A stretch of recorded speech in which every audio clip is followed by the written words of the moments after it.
नमस्कार, मराठी अपडेट गुरु या यूट्यूब चॅनलवर मी ओमकार तुमचं स्वागत करतो। तर समाज कल्याण विभागांतर्गत 219 पदांकरता नवीन भरती प्रक्रिया निघाली असून या संदर्भात पदे आणि शैक्षणिक पात्रता या संदर्भात आपण संपूर्ण माहिती पाहूया। तर यामध्ये पहिलं पद आहे वरिष्ठ समाज कल्याण निरीक्षक। याकरता एकूण 5 जागा आहेत। तर संपूर्ण पदांचा तपशील ही जाहिरात डाउनलोड करून तुम्हाला पाहून घ्यायचा आहे। तर याचबरोबर समाज कल्याण निरीक्षक यासाठी देखील 39 पदे आहेत। तर यामध्ये सगळ्यात जास्त जागा गृहपाल अधीक्षक महिला यांच्यासाठी 92 पदे आहेत। त्यानंतर गृहपाल अधीक्षक म्हणजेच वार्डनर सर्वसाधारण यासाठी 61 पदे एवढ्या जागा आहेत। यानंतर उच्च श्रेणी लघुलेखक यासाठी एकूण 10 पदे आहेत। यानंतर पाहू शकता की निम्न श्रेणी लघुलेखक यासाठी एकूण 3 पदे आहेत आणि त्यानंतर लघु टंकलेखक स्टेनो याकरता 9 पदे आहेत। तर अशा प्रकारे पदांच्या तपशीलसाठी ही संपूर्ण जाहिरात पाहून घ्यायची आहे आणि येथे सर्वप्रथम पेमेंट किती असणार आहे याची संपूर्ण माहिती येथे देण्यात आलेली आहे। तर उच्च श्रेणी लघुलेखक साठी 44,000 पासून ते लाखापर्यंत पेमेंट आहे। त्यानंतर गृहपाल अधीक्षक महिला यांच्यासाठी 38,000 पासून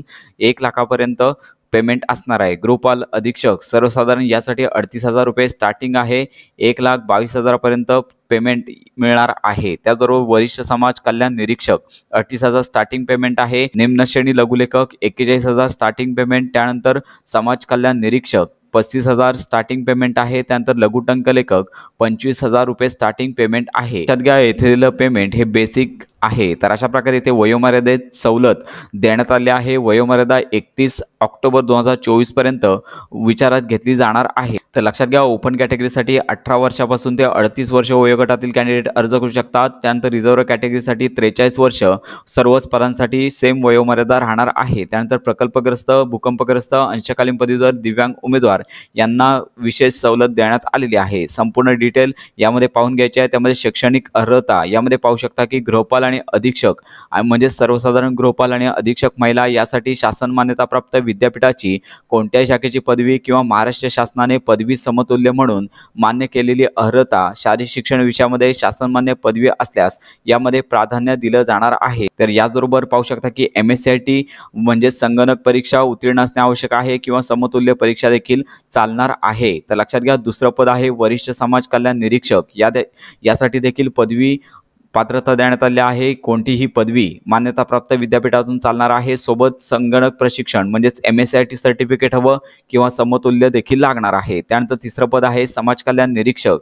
तर यासाठी देखील शासनमान्य विद्यापीठाची कोणत्याही शाखेची पदवी लागेल। यामध्ये संगणक अर्हता यामध्ये MSCIT किंवा समतुल्य कम्प्युटर कोर्स यामध्ये ग्राह्य धरला जाणार आहे। त्यानंतर उच्च श्रेणी लघुलेखक यासाठी देखील माध्यमिक शालांत परीक्षा 10वीची परीक्षा उत्तीर्ण आवश्यक आहे।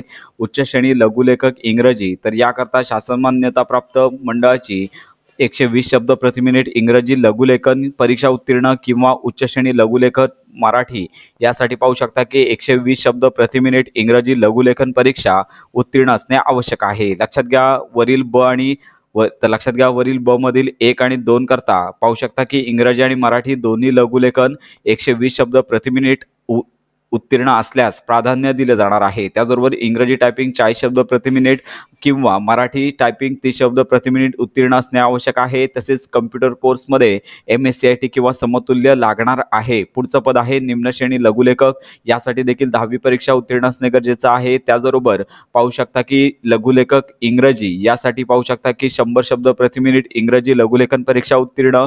तसेच उच्च श्रेणी लघुलेखक मराठी यासाठी 100 शब्द प्रति मिनिट इंग्रजी लघुलेखन परीक्षा उत्तीर्ण असलेले कॅन्डिडेट अर्ज करू शकतात। तर यामध्ये इंग्रजी व मराठी दोन्ही लघुलेखन 100 शब्द प्रति मिनिट असल्यास प्राधान्य असेल। इंग्रजी टायपिंग 40 शब्द प्रति मिनिट किंवा मराठी टायपिंग 30 शब्द प्रति मिनिट लागणार आहे। तसेच पाहू शकता की कॉम्प्युटर कोर्स MSCIT किंवा समतुल्य देखील कंपल्सरी लागणार आहे। त्यानंतर शेवटचं पद आहे लघु टंकलेखक। याकरता देखील 10वीची परीक्षा उत्तीर्ण असणे गरजेचं आहे। लघुलेखनाचा वेग किमान 80 शब्द प्रति मिनिट आणि पाहू शकता की इंग्रजी टंकलेखनाचा वेग 40 शब्द प्रति मिनिट आणि मराठी टायपिंग 30 शब्द प्रति मिनिट उत्तीर्ण असणे आवश्यक आहे। लक्षात घ्या, महाराष्ट्र राज्य परीक्षा परिषद औद्योगिक प्रशिक्षण संस्था यांच्याकडील प्रमाणपत्र आवश्यक आहे। तर लक्षात घ्या, येथे अर्हता जी आहे ती दिव्यांग कॅटेगरी संदर्भात देण्यात आली आहे. तसेच ही संपूर्ण परिपत्रक तुम्हाला पाहून घ्यायचं आहे. तसंच या परीक्षेकरता ऑनलाईन अर्ज करायचा आहे. ऑनलाईन परीक्षा शुल्क येथे देण्यात आलेलं आहे. ओपन कॅटेगरीसाठी ₹1000 आणि रिझर्व्ह कॅटेगरीसाठी